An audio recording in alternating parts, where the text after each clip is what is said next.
Schlein is an Italian member of the European Parliament and campaigned heavily for the no vote. And she joins us now from Bologna via Skype. Thank you for joining us, Ms. Schlein. I want to ask you, why were his reforms so soundly defeated, and why did you vote no?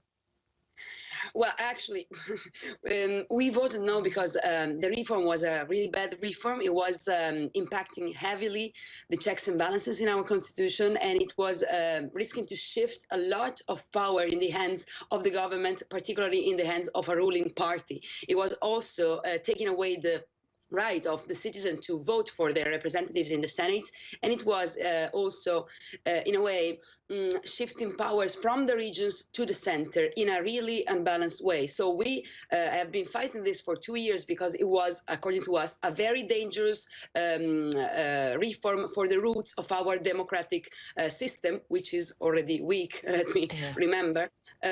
So this was the main reason, but as you said before, Renzi has made the huge mistake and completely unnecessary mistake to dramatize it, to personalize it, and to politicize the votes. So it, in a way, was transformed in a vote on himself and his government. So what happened is that, as you said already, the turnout was quite impressive, and also a lot of young people went out to vote no. So part of the people who supported the no did it probably more for a political reason than ours that was based solidly on the text of the reform and its consequences. So it became much more a political vote, and the fact is that many people who did not vote before, probably in the political, regional and local elections, came out this time to say no, to defend our constitution on one hand, and to say no to Renzi's arrogance and to a government which has passed a number of reforms without having any mandate to do so. Right, but it's interesting, though, that he wanted to try and make the government more efficient. So that sounds anti-establishment, though the anti-establishment forces weren't for it. They just didn't like what he was doing.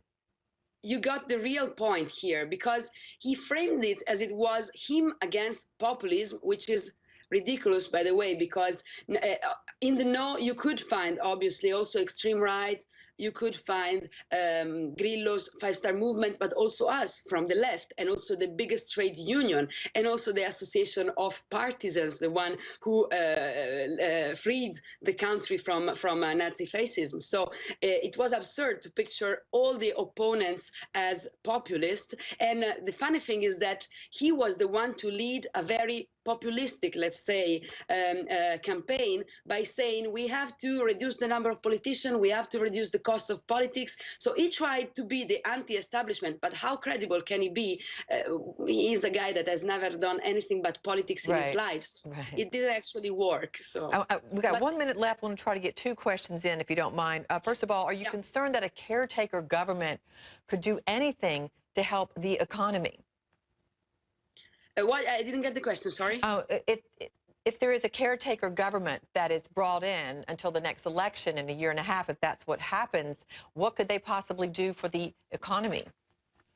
Well, you know, the problem is that we didn't need to spend at least 6 months in a campaign on a constitutional reform that failed to address the real problems of the country, because, you know, we have a lot of issues also of efficiency of our system. But what they try to do is to use the constitutional architecture as a scapegoat for what are the failures of the political system. It is not true that the problem is in the constitution. It's about the political system. So they failed to address the real problems of the country, including corruption, tax evasion and avoidance, inequalities that are rising throughout the countries.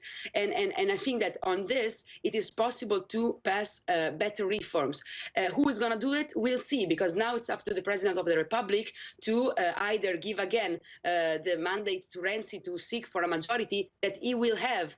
Let me stress this out. His majority has said throughout the campaign that he could stay. It was his fault to politicize it to a level that he had to resign yesterday. So I think that we will not see very dramatic changes in terms of the majority who's going to form the next government to change the electoral law and then bring the country to election next year. Well, we really appreciate you explaining your thoughts on this. It helps us understand. Thank you so much, Elly Schlein. Thanks for joining us. Thank you. Thank you.